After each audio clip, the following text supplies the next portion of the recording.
Good morning. BEd second year की history pedagogy class में आपका स्वागत है। आज हम बीएड सेकंड ईयर की हिस्ट्री पेडागोजी क्लास के अंतर्गत पढ़ेंगे हमारा प्रॉब्लम है विश्वकोश। जैसा कि कल हमने शब्दकोश के बारे में पढ़ाया था, तो शब्दकोश के माध्यम से हमने ये सीखा था कि शब्दकोश के द्वारा हम कठिन से कठिन शब्दों का अर्थ है वो आसानी से जान सकते हैं। तो आज हमारा प्रॉब्लम है इतिहास शिक्षण के अंतर्गत विश्वकोश या विश्वकोश भी कह सकते हैं। विश्वकोश के द्वारा हम विश्व के विभिन्न कठिन शब्दावली को जानने में हमें सहायता प्रदान होती है। तो विश्वकोश का शिक्षण के क्षेत्र में काफी महत्वपूर्ण योगदान होता है। अतः विश्वकोश है ये इस विश्वकोश के अंदर संपूर्ण विश्व से संबंधित कठिन पारिभाषिक शब्दावली का गठन है वो किया जाता है। विश्वकोश का शाब्दिक अर्थ है वैश्विक ज्ञान का भंडार। विश्वकोश का शाब्दिक अर्थ क्या है? विश्वकोश का शाब्दिक अर्थ है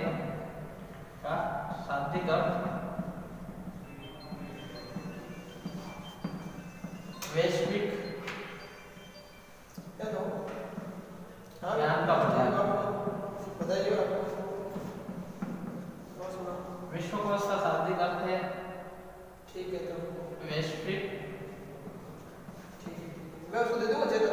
ज्ञान का भंडार है। मतलब विश्वकोश का शाब्दिक अर्थ यह है कि वैश्विक ज्ञान का भंडार। तो वैश्विक ज्ञान के भंडार से तात्पर्य है कि विश्व के अंदर विभिन्न प्रकार के ज्ञान का भंडार है। हमें विश्व से संबंधित ज्ञान है हमें विश्व शब्दकोश से मिलेगा। विश्व शब्दकोश के संबंध में हमें जानकारी प्राप्त करने के लिए विभिन्न प्रकार के तथ्य को एकत्रित करना पड़ेगा। अर्थात एक ऐसा स्थान जहाँ पर हमें संपूर्ण विश्व का ज्ञान एक जगह प्राप्त हो और विगत वर्षों से विश्व कोश के ज्ञान को हम विभिन्न पुस्तकों के माध्यम से भी एक जगह उसको प्राप्त कर सकते हैं। लेकिन वर्तमान समय में विश्वकोश के ज्ञान को हम विभिन्न प्रकार के तरीकों से भी प्राप्त कर सकते हैं। वे विभिन्न प्रकार के तरीके इस प्रकार से हैं कि हम विश्वकोश की जानकारी प्राप्त करने के लिए हम वर्तमान समय में आधुनिक युग के अंदर कंप्यूटर के माध्यम से भी उसे हम प्राप्त कर सकते हैं। कंप्यूटर के अंतर्गत हम विश्वकोश से संबंधित जानकारी वो प्राप्त कर सकते हैं मल्टीमीडिया के द्वारा। जैसे हम गूगल के अंदर जाकर हम विश्व के विभिन्न कठिन शब्दावली को जैसे ही ऐड करेंगे टाइपिंग करेंगे तो हमारे सामने विश्व की विभिन्न प्रकार की कठिन शब्दावली है वो हमारे सामने उपस्थित होगी और हम विश्व से संबंधित विभिन्न प्रकार की बातों को जान सकेंगे। अतः विश्वकोश की ये शब्दावली सर्वप्रथम किस भाषा में थी? आधुनिक युग में विश्वकोश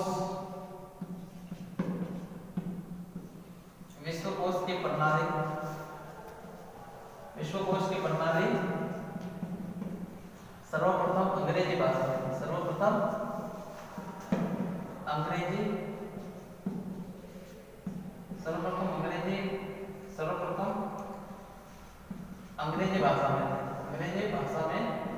सर्वप्रथम किस भाषा में उपलब्ध थी? अंग्रेजी भाषा में उपलब्ध थी। लेकिन वर्तमान समय में हम इस आधुनिक समय में लेकिन वर्तमान समय में हम ये विश्वकोश की शब्दावली है ये हमें विभिन्न क्षेत्रीय भाषा में भी प्राप्त हो सकती है। इसके अलावा हिंदी में भी हो सकती है। अतः हम इस प्रकार से विश्वकोश को हम अपनी भाषा में भी जानकारी है प्राप्त कर सकते हैं और वर्तमान समय में हम हिंदी के द्वारा भी विश्वकोश को जान सकते हैं। लेकिन सर्वप्रथम हम आधुनिक समय के अंतर्गत जिस भाषा का प्रयोग किया जाता था वो अंग्रेजी थी। अंग्रेजी के अलावा विश्वकोश को हम हिंदी में भी जान सकते हैं। विश्व की कठिन शब्दावलियों को और विश्व के बारे में ज्ञान है वो आसानी से प्राप्त कर सकते हैं।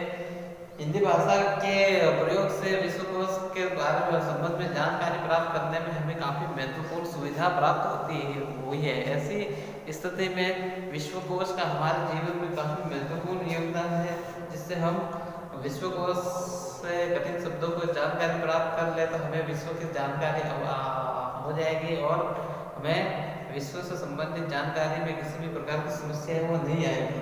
वर्तमान समय में विकिपीडिया के द्वारा हम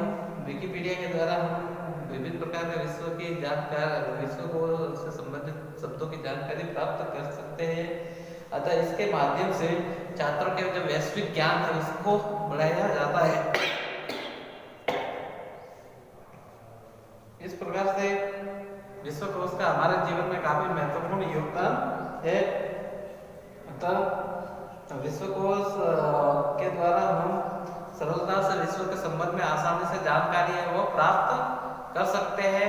अतः इतिहास शिक्षण के अंतर्गत विश्वकोश का भी काफी महत्वपूर्ण योगदान होता है, क्योंकि इतिहास शिक्षण के अंतर्गत विश्वकोश के द्वारा हम विभिन्न प्रकार की जानकारी है जो इतिहास, विश्व के इतिहास से संबंधित उसको आसानी से प्राप्त कर सकते हैं।